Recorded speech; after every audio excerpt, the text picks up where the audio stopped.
AK-47s don't play, man.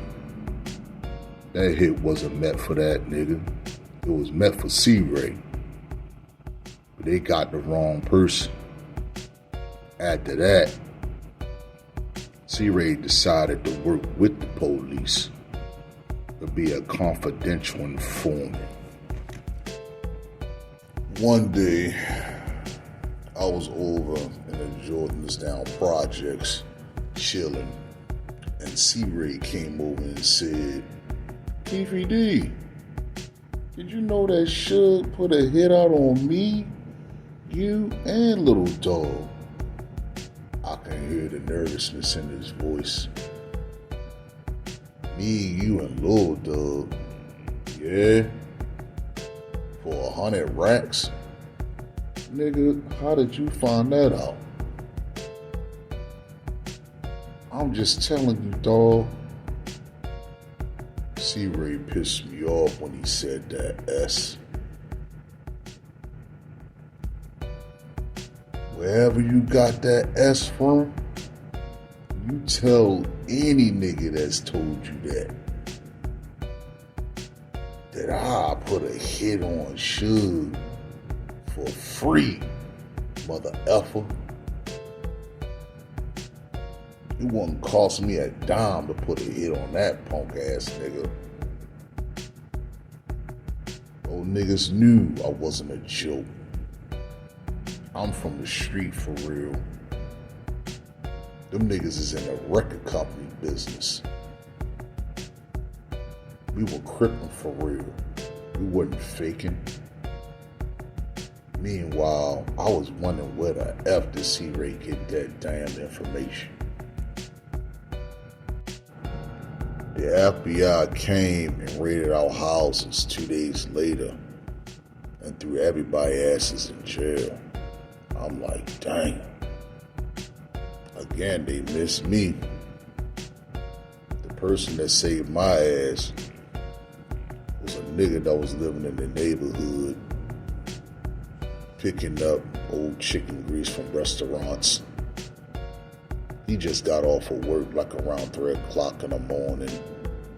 He saw loads of FBI trucks and police trucks also at a donut shop near the neighborhood around our way. That nigga came and knocked on my door. I didn't know what the F was going on. But he told me it was a lot of police over there at that donut shop. And I was like, UBS. I could see the expression on his face. I could tell that it was freaking serious. I'm like, hold on. I ran and grabbed my ass, put some clothes on, and got in this truck. He took me to the nearest metro rail station. I caught the rails for Watts and disappeared into the projects. I watched this S all over the news all morning. They came and raided my house. Luckily for me, the grease man saw this S long before the raid actually popped off. Around 7 in the morning, a week later after Vegas, boss man aunt came and knocked on my door. She was like, "My nephew want to see you at my house like around 7 o'clock tonight. He wants to talk to you." I went there and talked to boss man. He told me, and he was like, "Chico, man, your boy C-Ray wants me to get in connect with Big Suge. He wants you to connect with Big Suge." I'm like, "Yeah, what that nigga doing?" Boss man was like, "Chico, he's trying to say he ain't got nothing to do with that ass, man. He trying to sell your asses out, man. I don't know what the F was going on with that nigga." C-Ray was one of the guys in the van. fact, he was the main one in Vegas in the van, acting like a beat. That done pissed me the F off. I guess when his damn neighbor got killed, it shook his punk ass. A few days later, my nephew and I went to IHOP for some breakfast at the Alameda on Compton Boulevard. We were eating breakfast, and the mayor of Compton, Omar Bradley, and Councilman Green came over there mad dogging us down like we did something or something, acting like they want to do something or something. I said, man, you tripping, dude. What the F is wrong with you? You better leave us the F alone, I said. They were on Suge's nuts also. Then I made a crucial mistake. I threw a meeting in the neighborhood at Park and Sorrento's. All the homies showed up. I did all the damn talking with my big mouth. And the feds knew everything I said because there was some informants in that damn meeting. I should have never done that, S. That's where they got the idea that I was the leader within the set. Which caused the feds to start following my ass everywhere I go. Agent Holiday was the head of a major crime unit from the FBI Central District in LA. Holiday and this crew was on my ass like flies to duty. As time passed, they raided everything and everybody. I'm like, damn, I can't never get a break. They raided Southsiders and Suge's death row. And the mob power people. Right before Suge was about to go to court for violation of his parole, for his part in the casino beating and putting his hands on my damn nephew, I received a phone call from Lane, who was up in our lawyer office, EDIFL office, and he was like, "Oh, come up here. Bring 2 guns, oh. I'm dead ass." EDI is from the Gambia and made a lot of money off of our family from dealing with my nephew and me.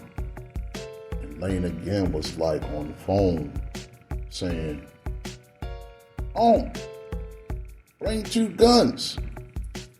I'm like, "Yeah, I'm gonna bring 2 guns, nephew." Lane was like, "Oh, come up here as soon as you can, oh." The Reaper and I rushed to EDI field office. When we arrived and entered the office, we saw 2 Compton police, Reggie Rice Sr. and Compton Police Sergeant Reynolds. Dumbass niggas. Sitting in there in that waiting area with Suge Knight. I told y'all niggas, he under their payroll. That was incredible and unfortunate and awkward in a couple of minutes while we were all waiting in that small ass room.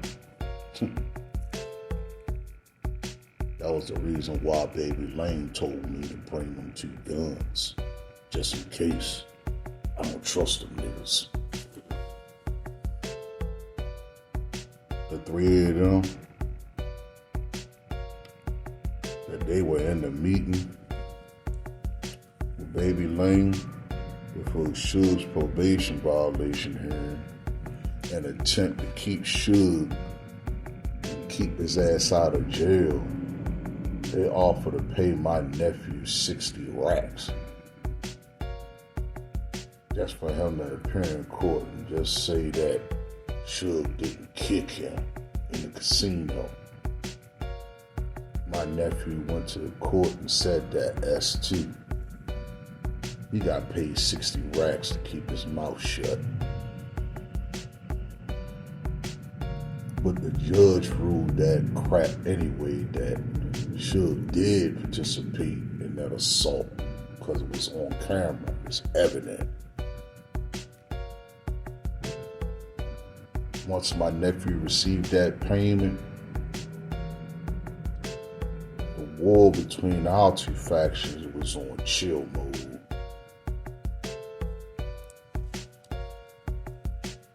The thing that effed me up was to see both captain and sergeant from the Compton Police Department in there with that big nigga Suge.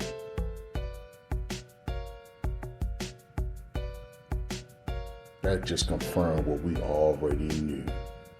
The crooked mother effers should have had crooked ass cops on this damn payroll, which we already knew. We weren't competing against regular street niggas like us. Suge hitmen was the damn police. Those niggas carry badges and guns that can pull us over. We're licensed, and they was ready to blow our brains out. From the Compton PD, Suge had Captain Reggie Wright Sr., Reggie Wright Jr., Sergeant Reynolds. From LAPD Scandals, Rampant Division, he had Rafael Perez and David Mack. Dang!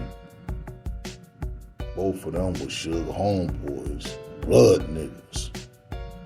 Almost all the mother effers have been in the newspaper, being rogue-ass, crooked-ass cops and connected to Suge. What most people don't know, that they were putting hits down on niggas any damn way. Over the years, they bumped off a few of my homies. I have strong reasons to believe my buddy FL was one of their victims. I miss that nigga. I'm lucky to be alive, damn it. Even though the beef between the two factions quiet down, that S wasn't over. Retaliation from the other side is definitely necessary. It was just a matter of time. But they chose to hit Bad Boy Records. Well, it sound like to me that Keefy D, Baby Lane, and the rest of the dudes that were in that car, it's a lot of retaliation. A lot of crooked ass police, they want their ass. There's a lot of niggas that's getting hit up. A lot of niggas is getting arrested. A lot of niggas is getting questioned. A lot of cops is questioning niggas. It's just a lot of every damn thing. You know what I mean? Like, niggas is ratting on each other. Like, my thing is like this, yo. All of this stems from a conversation from keyword Puff Daddy. Take that, take that, take that. All because that nigga had to quench my thirst, yo. All because that nigga want to move his whack ass music to the West Coast. First of all, Bad Boy music is trash, bro. I say at least about a few tough acts that was there, and I can name them. You got the Locks was tough, Mace, Craig Mack, Christopher Wallace. The rest of them niggas was like garbage for real. Like, what the hell? Now Faith Evans, she was alright. She was alright. But I don't know if she was on the Bad Boy though. You know what I mean? The rest of that music was garbage, bro. Like, I was wondering why niggas kept on dipping. Like, when you young, you know what I mean? You wonder, like, damn, they probably stick around for like 1 hour. Next thing you know, niggas be dipping, come find out this nigga up here robbing niggas. I'm talking about Puff Daddy, robbing niggas. You know what I mean? Like, everything that he put his voice in, everything that he automatically loaned them money, like, yo, that's all you getting, nigga. The project fund, he using that on free calls. You know what I mean? Like, niggas' stock was like trash. That's probably the reason why Suge came down there and started bullying Puff Daddy and was asking that dumbass nigga, like, look, give me your X, Y, and Z. It's probably the reason why Jodeci got the hell over there on death row. You know what I mean? They did a couple of tracks with my man Pop. You know what I mean? Pop was at the wrong place at the wrong time, nigga, not realizing he put his hands on a gangster, not a gang member, a gangster. Like, gangster wear suits. Niggas put down the colors, you know what I mean? They were like actual mobsters, like them Italians. That's how Keefe D carried it. Like, honestly, what I can see right now, yo, I see that Puffy backed off a lot. You know what I'm saying? But he did ask a dumbass question. Yo, like, take that, Playboy. Was that us? You know what I mean? Like, come on, man. Like, and just to let y'all know, this is actually me doing this alone. Just to let y'all niggas know. I'm role playing. I can act. You know what I'm saying? So I'm swapping like different characters. Like, I'm the one that played as JL. I'm the one that played as Boss Man. I'm the one that's playing as Lane. I'm the one that's mostly playing as a narrator, Keefe D. All that's me. There's a lot of strain on my voice. But once I actually critique it, everything is be all right. Just drinking a lot of tea and a lot of lemon. Like, yo, this is no joke, bro. It takes a lot of discipline and actually a lot of characteristics and a lot of studying people. You gotta study people in order to role play as people. I don't know how y'all feel about the book. As far as me is concerned, I can see where this is going at.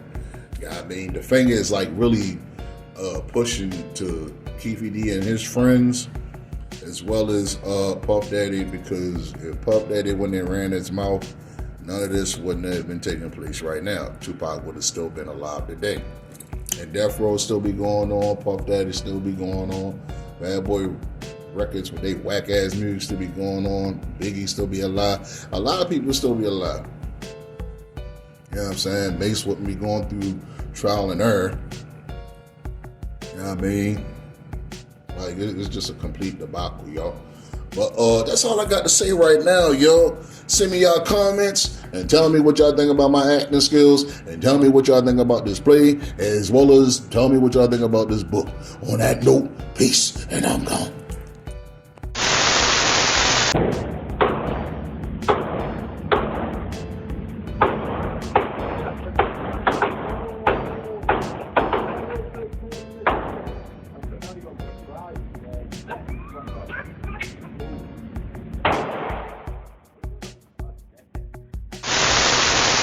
If you reach for my chain, I'm going to send your ass to God. Don't ask me about my pieces or you will see Jesus. I'm just letting you know, if you so happen to look at my chain, I'm going to blow your ass off. If you so happen to ask, bro, hero, can I touch your chain? I'm going to blow your ass off. If you so happen to just stare at my chain, I'm going to blow your ass off.